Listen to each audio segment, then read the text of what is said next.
modern matchup, humans versus Dredge. On the right-hand side, you see Noah Strassler, 10-1, taking on Oliver Tomaijko, also 10-1.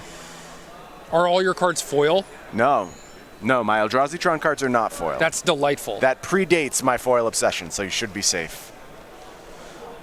I appreciate it. I will send you an updated list with an updated wish board. That might be a tight spot. That's fine. I can acquire some cards. If I use the wish board as well. Tomaijko starting off with a Faithless Looting, pitches 2 Dredgers, very happy to do so, but Noah Strassler also with his best possible start. It's Ether Vial. Here's the Dredge from Tomaijko. Pretty good one. Creeping Chill puts a prized amalgam in the bin there, ready to come back if he finds any other reanimatable creatures. Yep, good start for Oliver. Definitely looking to have another sort of spell on this turn. Otherwise, he risks falling pretty far behind. And Could be nothing, though. Yeah, actually doesn't have it. And he does have a Dark Blast in his hand, which is certainly very good against humans. So he might not be out of it quite yet. Let's see what Strassler has for a play here. Love to see something like a Thalia. Although with that Dark Blast in hand, pretty vulnerable.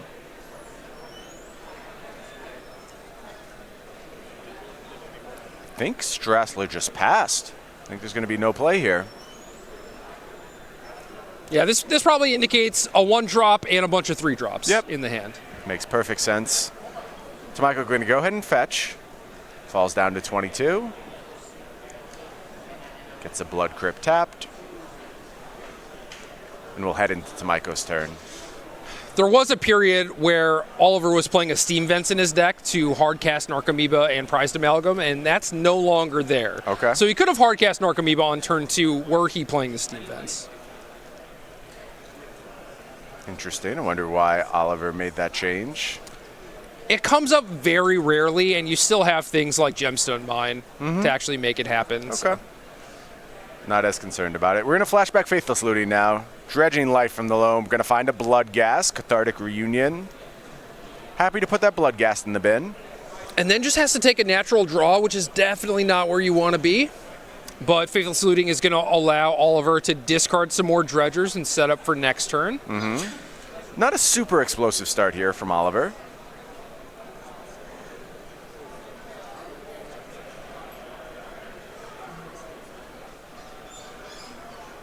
As we mentioned, Blast Zone, the main pickup from War of the Spark for this Dredge deck. 1 copy in the sideboard for Oliver.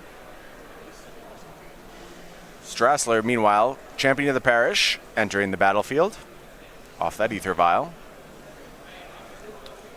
Yeah, Strassler had access to Phantasmal Image on the last turn too, so if he wanted to, he could have Aether Vialed in the Champion and tried to copy it with Phantasmal Image, but that's a little risky when your Dredge opponent has open mana. And you also may want to save the Phantasmal Image for a more high-value target like this Mantis Rider. Makes a lot of sense. Here comes Mantis Rider and Champion of the Parish. Looks like we passed on deploying Image there. Yep. So saving it. I think Strassler has his 1 main deck copy of Deputy of Detention in his hand, which is one of the stronger cards in the matchup, especially in Game 1. Right. And being able to copy that is very impactful.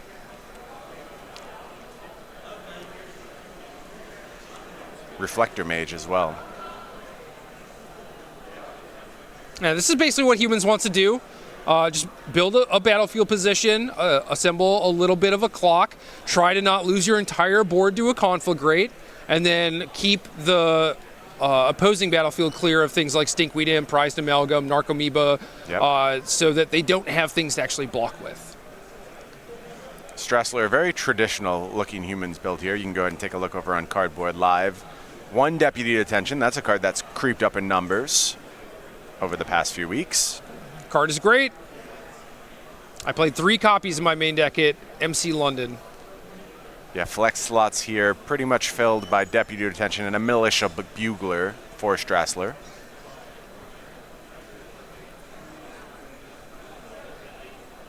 At this point, the Humans list has been refined to, I don't know, just a razor's edge, basically. You can't really do a whole lot more. There are always those flex slots in the main deck, like you said, with the Deputy and a Militia Bugler. Some people playing 3 mana Thalia, the Heretic Cathar. You Yep. see casting Malcontents some of the time. Tajik is another one. All options. And I think the correct one changes on a week-to-week basis. Here come those Bloodghast. They're going to finally get onto the battlefield. Prized Amalgam going to join them. No defenses for Tomaijko yet.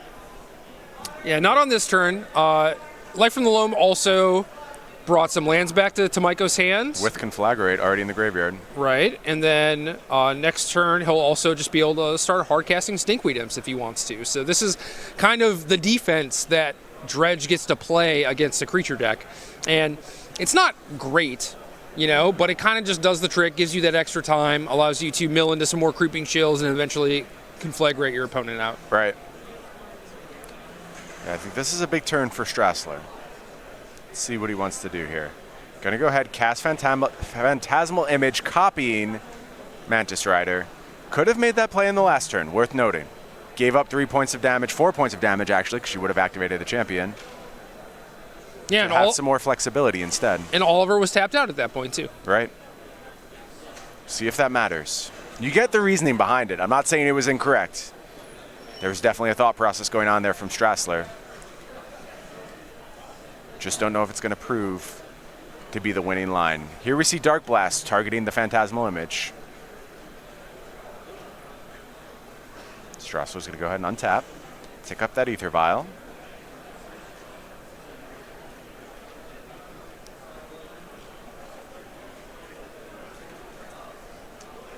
Two copies of Reflector Mage as well as the Deputy of Detention now.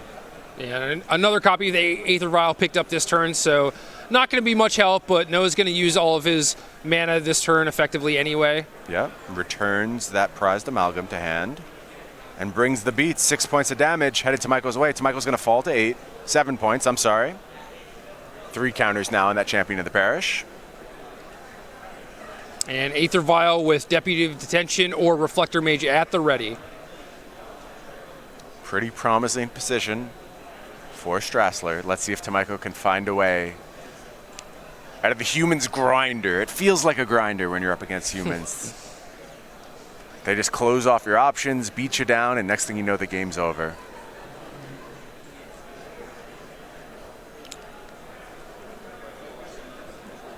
One of the best cards in this matchup is Creeping Chill. Gives you a little bit more life to play with from the Dredge side of things. Also softens up your opponent's life total to make conflagrating them a little bit more manageable. Right. We're going to Dredge again. Life from the Loam goes back to hand. Flipped over a Faithless Looting as well as another Life from the Loam. Let's see what Tomaijko can put together here.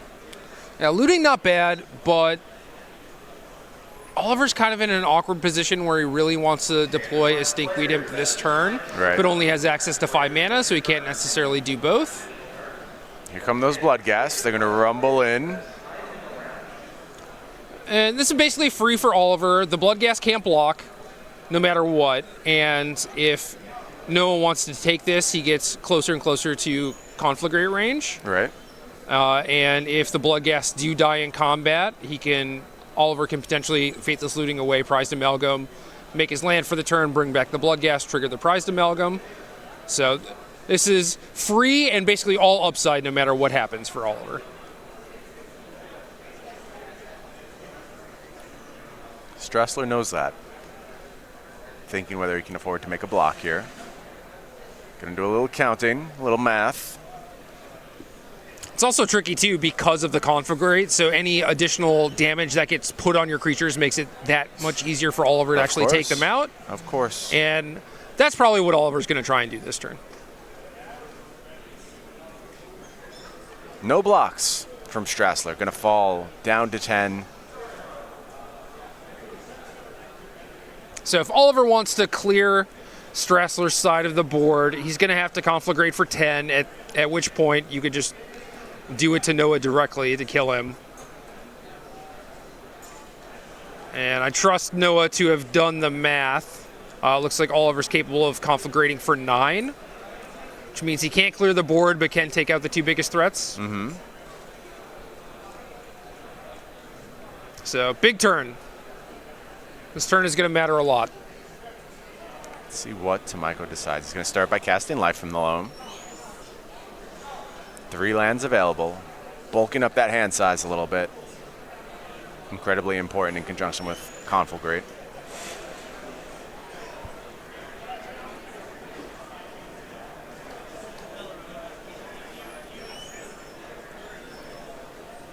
And Tomaijko starting to place some cards aside. You know what that means when you're on the other side of the Dredge player. Some fires headed your way.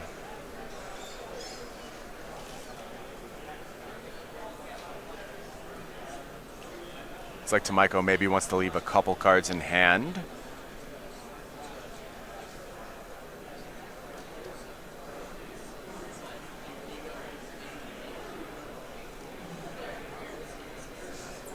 Yeah, so here's 7. Mm-hmm. 1 to the Bloodghast, and then killing 2 creatures.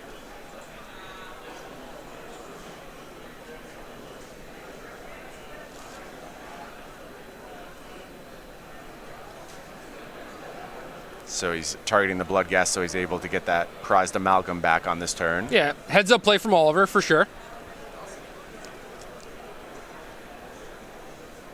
I believe putting that prized amalgam onto the battlefield is worth a point of damage. Yeah, makes sense. It's like Strassler's thinking about a response here. Yeah, I think Noah really wants to bounce this Bloodghast because you're going to want to bounce the prized amalgam anyway, and this effectively does the same thing.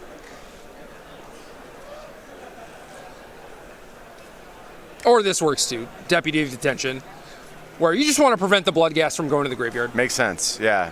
Here is that Deputy of Detention. Both those creatures will now die.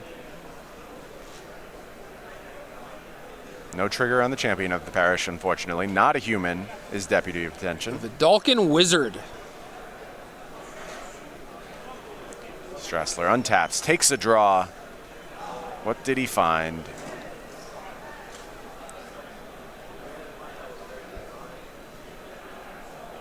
Let's see, Ether Vial, 2 Ether Vials, another Reflector Mage in hand. Gonna bring some beats. Tomaijko falling down to 7. Time to dredge a bit more. There's Stinkweed Imp, Shriekhorn, Mountain, Stinkweed Imp, Creeping Chill, that's a good one, and Prized Amalgam. Creeping Chill matters a lot. If all Tomaijko was able to do this turn was play out Stinkweed Imp, Strassler had that covered with Reflector Mage. Correct. And would be attacking for 1 over lethal. Man, what an upgrade Creeping Chill was for this deck. It looks so unassuming too, because it's like, Right. is Dredge interested in this sort of like lava spike thing?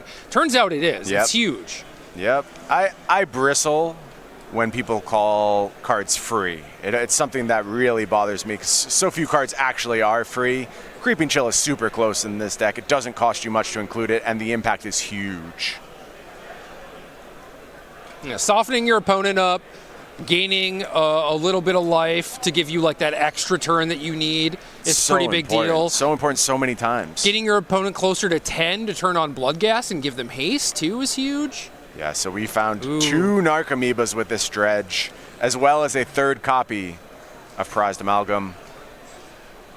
Big turn here from Tomaijko. Yeah, it's big. Also gets to dredge a Golgari Thug and play this on this turn. So now he's going to have 3 blockers, 3 prized amalgams coming back, and I think this is it. I think Oliver's closing the door on humans.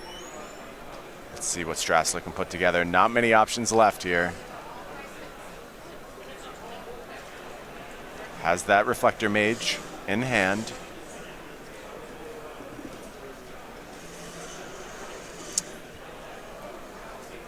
So if you Violent Reflector Mage, bounce Golgari Thug, Champion of the Parish rolls up to 5 power, then maybe you could draw another Phantasmal Image, copy the Deputy. That's still short of lethal, but it does put you in a decent position.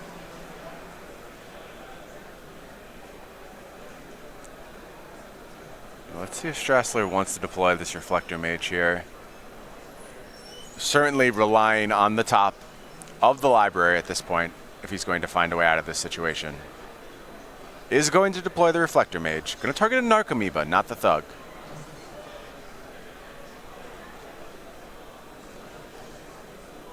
Ticks up that vial, takes the draw. Did you catch it? It was a signed card. Tells us very little. Thalia. Thalia's lieutenant.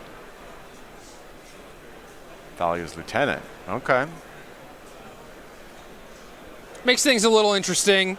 Definitely forces some chump blocks, but Noah's got to be concerned about the counter swing too. Of course. Oh, it's just Thalia. You nailed it. That changes things a little bit, and now Noah just shifting to a completely defensive position. Tomaijko going to go ahead, take another dredge here. Cathartic Reunion. Another imp, Bloodghast, which will have haste and a land. Oliver definitely looking for his last copy of Conflagrate. Dark Blast in hand too for Tomaijko, able to deal with that Thalia right away if he so chooses. And this is the portion of Modern where it resembles Limited. Need to figure out this combat step. Right. Make the best attack that you possibly can to pressure your opponent while also being cognizant of the fact that you could die on a swing back. And you have to also be wary of Noah drawing another Reflector Mage or Deputy or Phantasmal Image to copy one of them. All of these things can happen. Oliver deciding just to play it slow. Has a very small deck at this point and basically just needs to find that last Conflagrate. Strassler's draw. Missed it again. Draws quickly, does Strassler. Needs a big one, though, that's for sure. The boots. Kite Sail Freebooter. Not exactly what we were looking for here. Just passes the turn. Back to Tomaijko.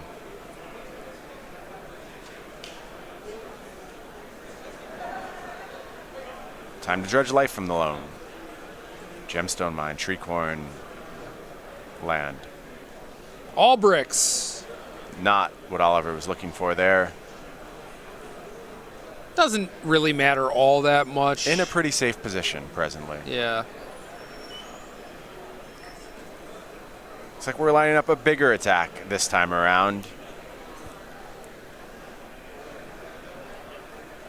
It's time for some of those disposable threats to rumble into the red zone.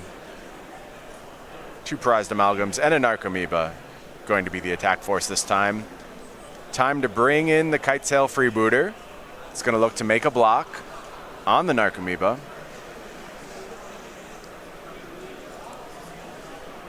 Strassler gets to take a look at Tomaijko's hand. Going to see Life from the Loam and Dark Blast, as well as that presently uncastable Narcomoeba. Strassler is going to take the Dark Blast.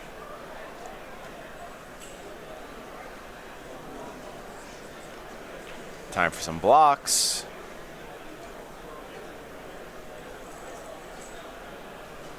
Narcomoeba and the prized amalgam going to hit the bin for Tomaijko. Strassler takes 3 damage, I believe, down to 4. We'll double check that life total.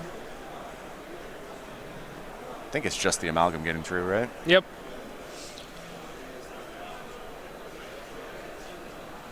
I guess there was a previous mistake. Life totals are correct.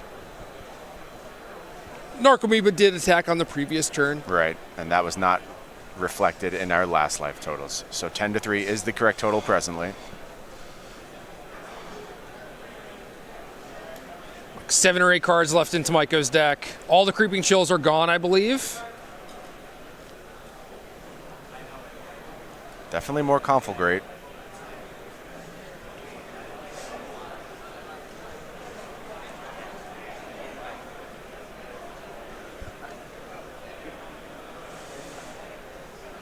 It's so funny. This deck gets there in a very strange way, but you're right. At some point, it just becomes limited.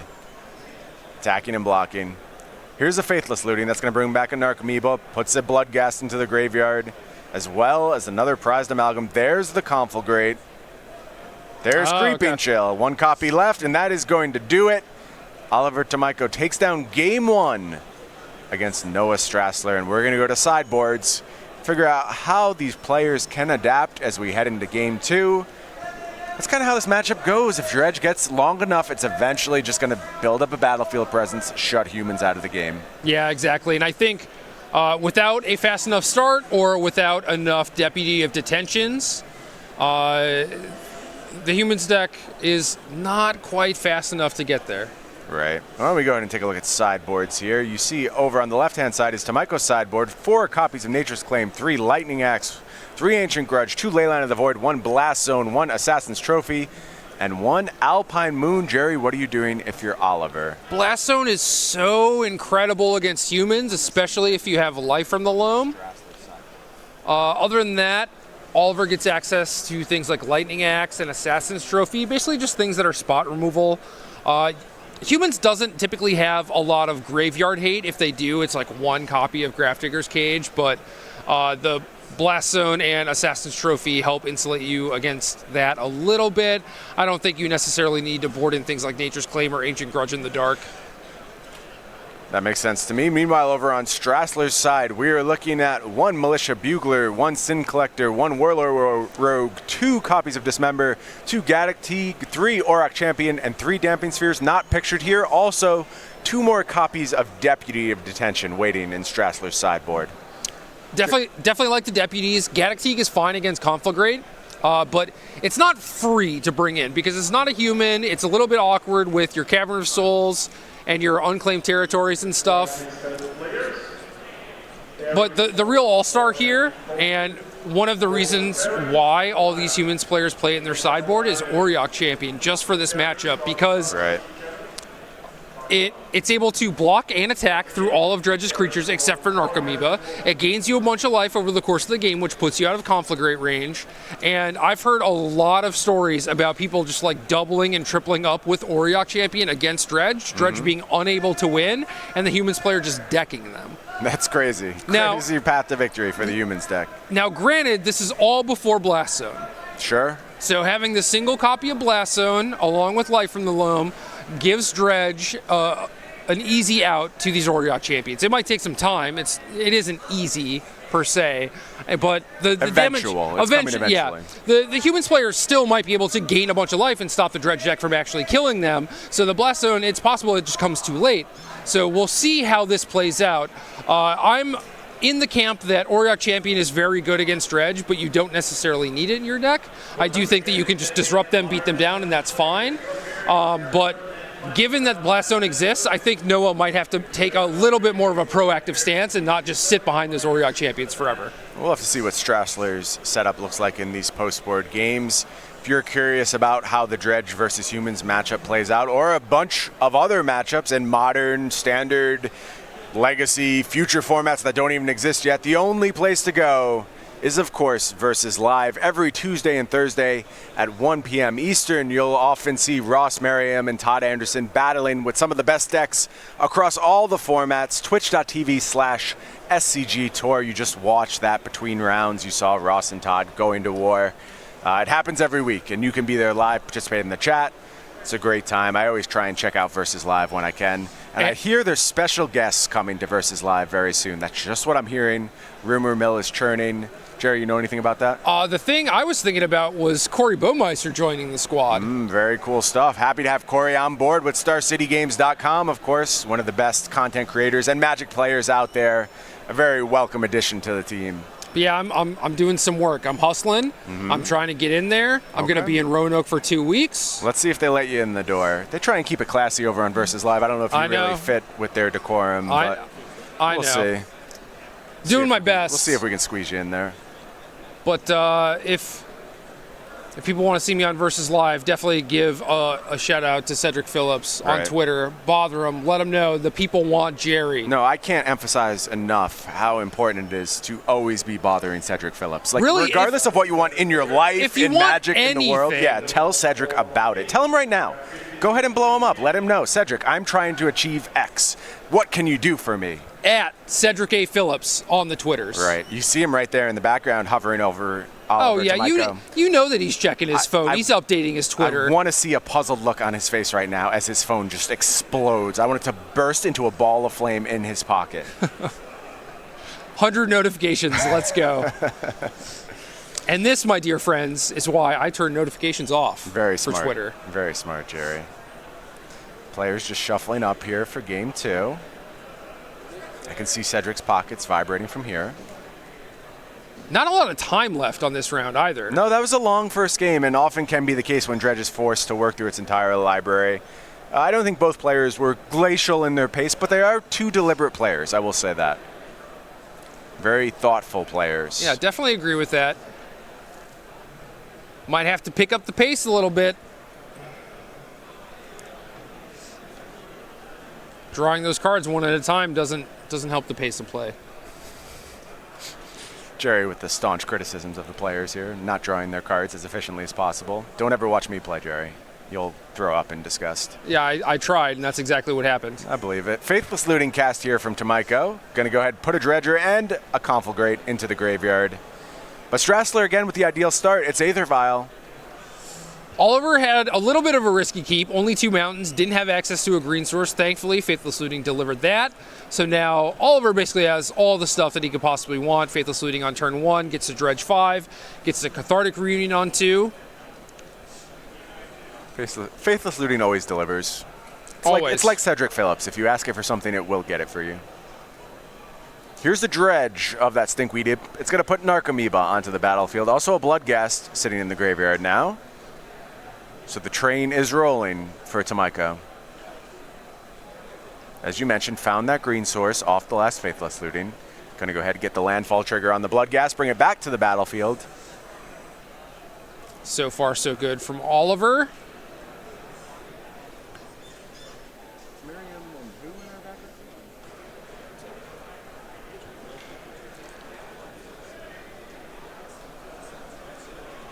Now Oliver kind of deep in the tank.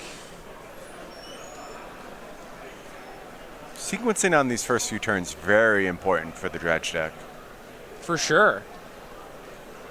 Gonna go ahead, cast Life from the Loam, get a couple lands back into his grip. Passes the turn back to Strassler, gonna tick up that Aether Vial. And what's the play as we head into Strassler's turn 3? Big turn here for the Humans deck.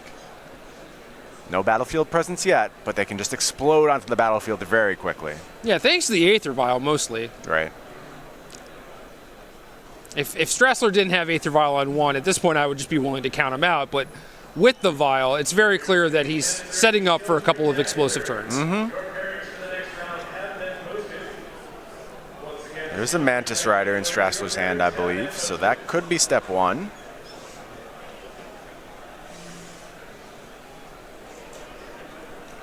Deputy of Detention, you see there. 2 Mantis Rider for Strassler. It's going to present a quick clock. If he can find the time to get them onto the battlefield.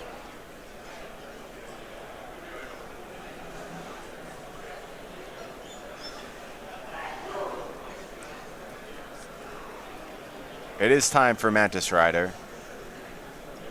And going to go ahead and deploy Thalia's Lieutenant. So Mantis Rider getting a little bit bigger. 4 power and toughness. That's going to rumble through the red zone. Flitter through the red zone. Flutter. Is flitter even a word? I don't know. Who knows? Words are malleable. We do what we want with them here on the SCG Tour. Language evolves. Right. Prized Amalgam in the bid now for Oliver Tomaijko. Full grip, including another Conflagrate. Couple Life from the Loam, Cathartic Reunion, that's a big one.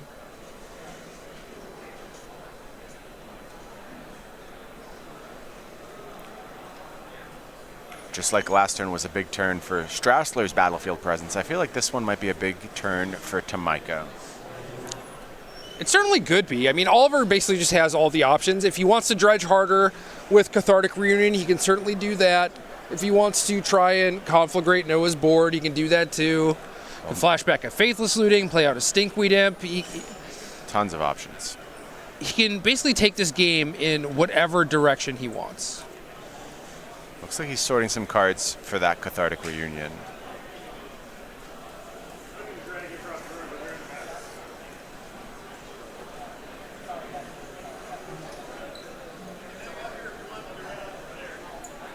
No.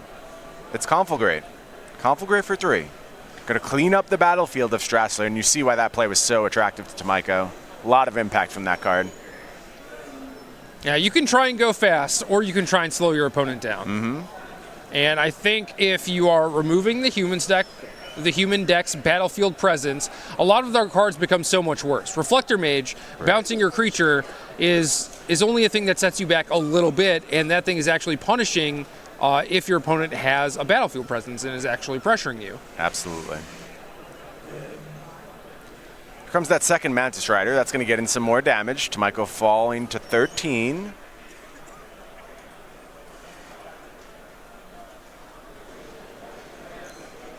Tomaijko going to fetch end of turn. This is likely a second main phase sort of deal.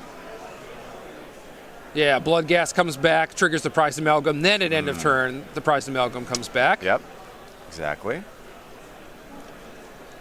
Time for some more dredging. There's a Creeping Chill and a Blood Gas. Faithless Looting as well, going to the bin. Again, plethora of options for Tomaijko. On one hand, Dredge looks very narrow in what it's capable of doing. You're basically just drawing cards, discarding cards, filling your graveyard. But realistically, when you see a Dredge like that, just a Dredge 5, you hit Creeping Chill, Blood Gas, Faithless Looting, it's like you drew 3 cards on that turn. Right, absolutely. Well, here come the beats from Tomaijko, both the Blood Gas and that Amalgam. Going to go ahead and attack.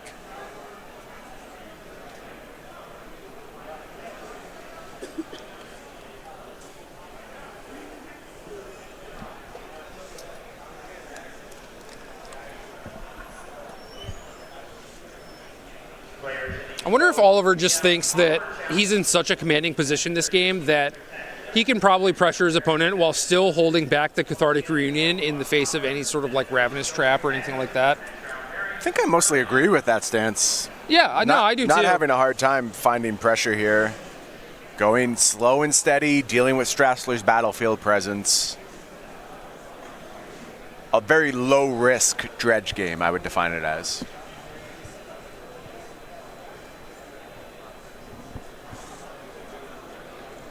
I think it's just not a thing that a lot of people would necessarily do when you have the option of just dredging harder, especially against a deck like Humans that doesn't typically play Graveyard Hate. Yes. But Oliver's just recognizing that, like, I'm so far ahead, yeah, maybe it's a 1%er, but I'm playing around that 1%er.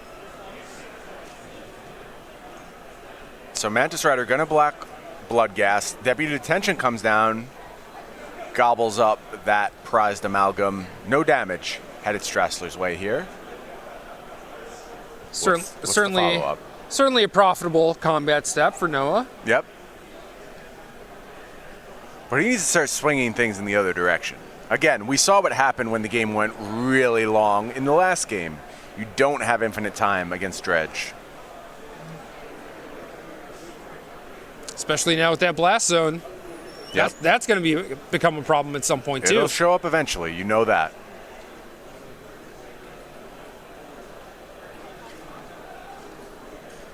I will say, I think the pace of play has now reached a concerning level for both players. Finishing Game 3 while playing at this pace is going to be very difficult. Yeah, I definitely agree with that. Here's Bloodghast. Both are going to return to the battlefield. And we're going to follow up with Conflagrate, taking down that Mantis Rider that had previously blocked Bloodghast. Hard cast Conflagrate for 1. Love it. Just like Time Spiral Limited. Strassler going to go ahead and cash in Horizon Canopy. Takes a draw. It's a Plains. Not what he was looking for off the top for sure. Looks like a little bit flooded now. Ether Vial and a couple lands, as well as a Reflector Mage in hand. That's not what Strassler needs to start presenting a clock here. Going to go ahead and play that other Ether Vial, but this is not looking good for Noah presently. I think if you told me that I could play Humans in a tournament and always have Aether Vial on turn 1, I would just snap that off. Sure. But it is kind of awkward to draw the second one a lot of the time. Yeah, no, that's true.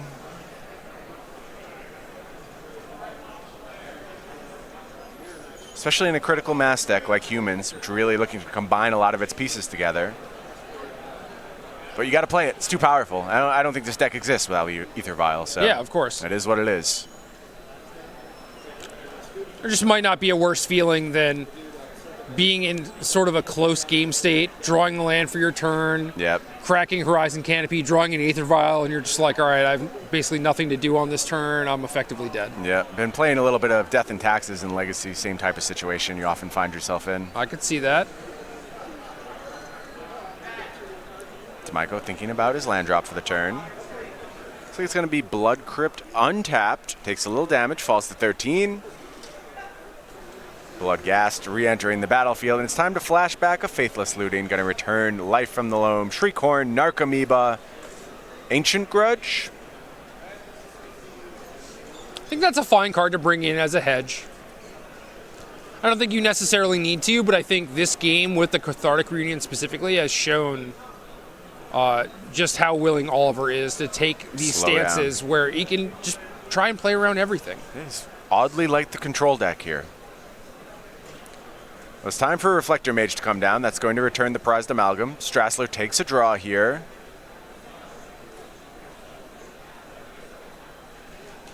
Did he find a good one? Plays another land. It's a non-land card.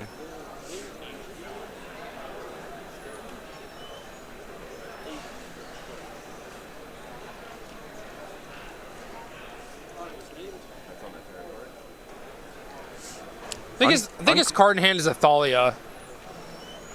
Makes sense. This is a big Dredge 5. Hearing that unclaimed territory is naming agent presently, Strassler got to that point after asking Oliver what his favorite creature type was. So we've reached that stage of the game now for Noah Strassler.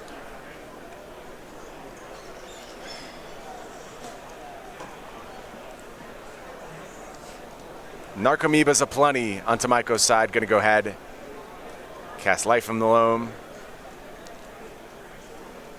More lands return to Tomaijko's hand.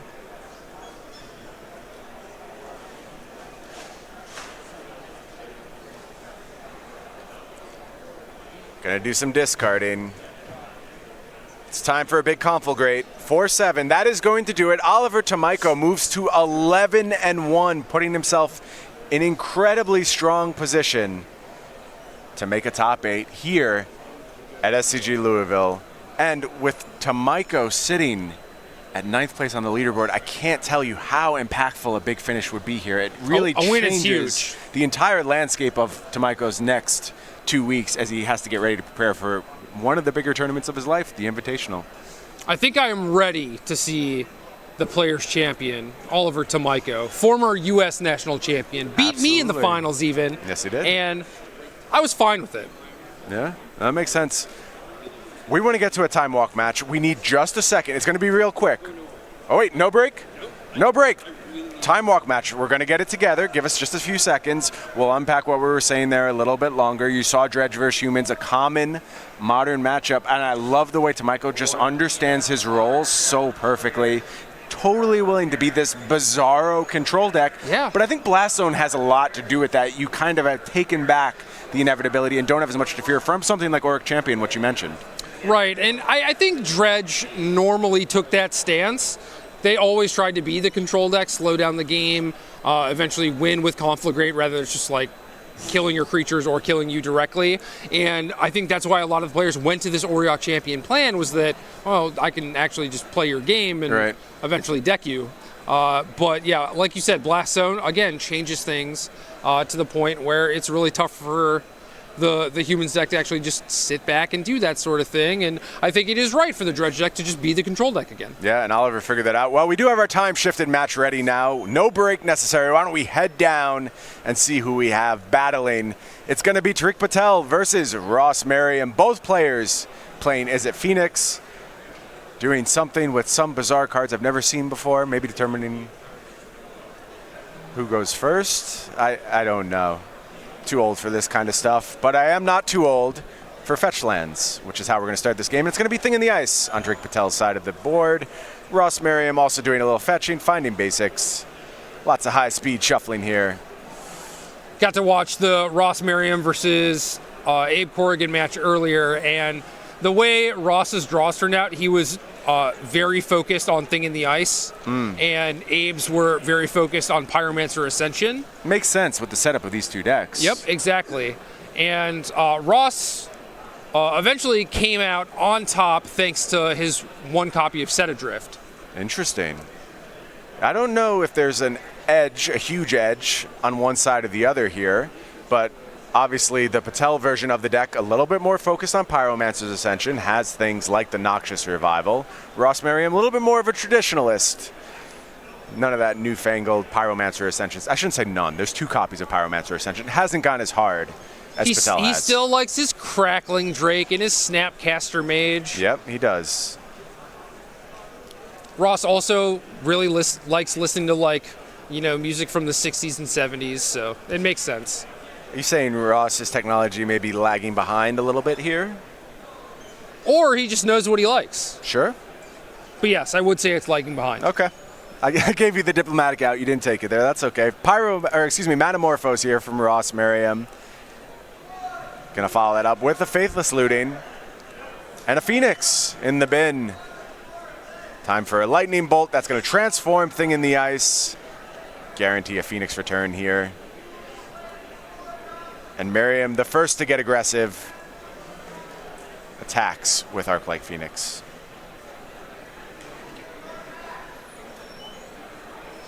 So, notably, Ross Merriam keeping his Awoken Horror back, fearing a flurry of spells from Patel, including a Lightning Bolt, bringing back that Arclight Phoenix, which would be lethal if he attacked. Yeah, Ross Merriam playing very safe here, and I think correctly so.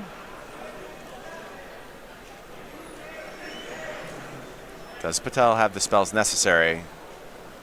Get those Thing in the Ices flipped. It's curious, though, because if Patel has a Lightning Bolt and enough spells to bring back the Arclight Phoenix, he could just bolt the Awoken Horror, and then that's going to end up dying, and I think Ross just loses that game anyway, so it's tough. Ross is definitely in a tight spot. Thing in the Ice again, proving to be a key card. Just having that incredible clock worth a lot in this matchup. This time, Ross gets aggressive. Awoken Horror rumbling into the battlefield, and Ross has the Lightning Bolt. That's going to do it. Ross takes down game 1. No blocks there from Patel, leaving himself dead to the Lightning Bolt. Maybe facing the same kind of situation that Ross faced on the previous turn. Didn't feel like he could beat it anyway. I'm not sure. Yeah,